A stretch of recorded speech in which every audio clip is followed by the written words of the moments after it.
Hi hello friends, నా పేరు సతీష్. ఈ రోజున వచ్చేసి మన తెలంగాణలో ఉన్న ఎవరైతే మన రైతన్నలు కావచ్చు, రైతు భరోసా సంబంధించిన డబ్బులు ఈ విధంగా ఎప్పుడెప్పుడు మన ఖాతాలో మెసేజ్ అయితే వస్తాయి, ఈ విధంగా డబ్బులు ఎప్పుడు ప్రభుత్వం జమ చేస్తుందని ఇప్పటికే చాలా మంది రైతులు ఎదురు చూస్తున్న వారికైతే ప్రభుత్వం తరపు నుంచి గొప్ప శుభవార్త ఈ రోజు రావడం అయితే జరిగిందండి. ముందుగానే హామీ ఇచ్చిన విధంగా రైతుల ఖాతాలో యాసంగి సంబంధించిన పంటలకైతే పెట్టుబడి సాయం కింద ఆర్థిక సాయం చేయడానికి అయితే రాష్ట్ర ప్రభుత్వం ముందుకైతే వచ్చింది. కాబట్టి ఈ రోజున ఎంతమంది రైతుల ఖాతాలో డబ్బులు అయితే వస్తున్నాయి, అలాగే ఇప్పుడు 9 రోజుల్లోనే 9,000 కోట్ల రూపాయలు పూర్తి చేయడానికి సమయం అయితే ఉందా లేదా అనే పూర్తి సమాచారాన్ని ఈ రోజు వీడియోలో మనమైతే తెలుసుకుందాం. కాబట్టి వీడియోని ఎక్కడ స్కిప్ చేయకుండా పూర్తిగా లాస్ట్ వరకు చూడండి.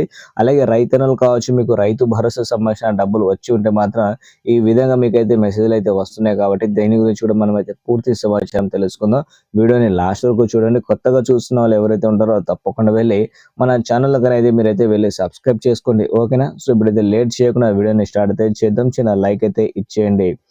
ముందుగా చూసుకుంటే ఇప్పుడు మన తెలంగాణలో ఉన్న రైతుల ఖాతాలో యాసంగి సంబంధించిన పంటలకైతే పెట్టుబడి సాయం కింద డబ్బులు ఎప్పుడెప్పుడు వస్తాయని మనలో చాలా మంది రైతన్నలు అయితే ఎదురైతే చూస్తున్నారండి. ఎందుకంటే ప్రభుత్వాలు వచ్చేసి మాటలతో పాటు మనకి హామీలు అయితే ఉన్నాయి కదా, మరి హామీ ప్రకారంగా రైతుల ఖాతాలో డబ్బులు వస్తుందా రాదా అని ఇప్పటికే చాలా మంది ఆశతో అయితే ఉన్నారు. వాళ్ళందరి కోసం వచ్చేసి ప్రభుత్వం ఏం చేసిందంటే రైతు భరోసా సంబంధించిన డబ్బులు ఏదైతే ఉందో ఆ డబ్బులు అనేది విడుదల చేయడానికి అయితే సిద్ధమైతే అయిందని ఈ రోజున సీఎం గారు రేవంత్ రెడ్డి గారు అయితే మనకైతే మాటల్లో చెప్పడం అయితే జరిగిందండి.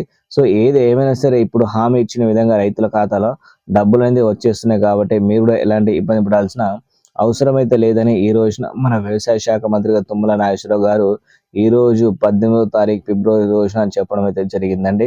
ఇప్పటి నుంచి మన తెలంగాణలో ఉన్న రైతుల ఖాతాలో యాసంగి సంబంధించిన పంటలకైతే ఆర్థిక సాయం చేయడానికి రాష్ట్ర ప్రభుత్వం ముందుకైతే వచ్చింది. కాబట్టి ఈ రోజు కూడా వచ్చేసి రైతుల ఖాతాలో ఎకరానికి 6,000 రూపాయల చొప్పున పంట పెట్టుబడి సాయం కింద డబ్బులు అందియడానికి అయితే ముందుకైతే వచ్చిందని ఈ రోజు క్లారిటీ ఇవ్వడం అయితే జరిగిందండి. సో ఏదేమైనా సరే ఇప్పుడు హామీ ఇచ్చిన విధంగా రైతుల ఖాతాలో ఆర్థిక సాయం చేయడానికి అయితే ప్రభుత్వం అయితే ముందుకైతే వచ్చింది. కాబట్టి మీలో కూడా ఎంతమంది రైతన్నలు అయితే ఉన్నారో మీకు రైతు భరోసా సంబంధించిన డబ్బులు రాకపోతే, ఈ విధంగా మీకైతే మెసేజ్ అయితే రాకపోతే మీరు చేయాల్సింది ఏంటంటే ఈ రోజైనా రేపైనా సరే హామీ ఇచ్చిన విధంగా ప్రతి ఒక్కరికి అయితే డబ్బులు అయితే విడుదల చేస్తున్నట్టు చెప్పారు. కాబట్టి అందరికైతే డబ్బులు అయితే వస్తాయని చెప్తున్నారండి. సో ఏదేమైనా సరే ఇప్పుడు హామీ ఇచ్చిన విధంగా రైతుల ఖాతాలో ఆర్థిక సాయం చేయడానికి అయితే రాష్ట్ర ప్రభుత్వం ముందుకైతే వచ్చింది. కాబట్టి మీకు దాదాపుగా ఈ 23వ తారీఖు వరకు అయితే పూర్తి స్థాయిలో అందరికైతే డబ్బులు అనేది రావడం అయితే జరుగుతాయండి. మీరైతే దీన్ని అయితే తప్పకుండా గుర్తుంచుకోండి, ఓకేనా? ఎందుకంటే మన తెలంగాణలో మళ్ళీ మున్సిపల్ ఎలక్షన్స్ అయితే అయిపోయిన తర్వాత మళ్ళీ ఎంపీటీసీ జెడ్పీటీసీ ఎలక్షన్స్ అయితే ఉన్నాయి కదా, దానికి వెళ్ళడానికి ప్రభుత్వం ఏం చేస్తుందంటే ఇప్పుడు రైతు భరోసా అనే సంబంధించిన పథకం ద్వారా వచ్చేసి రైతుల ఖాతాలో ఆదరణ పొందాలనే ఉద్దేశంతో డబ్బులు విడుదల చేయడానికి అయితే ముందుకైతే వచ్చిందని ఈ రోజున క్లారిటీగా అప్డేట్ అయితే ఇవ్వడం అయితే జరిగిందండి.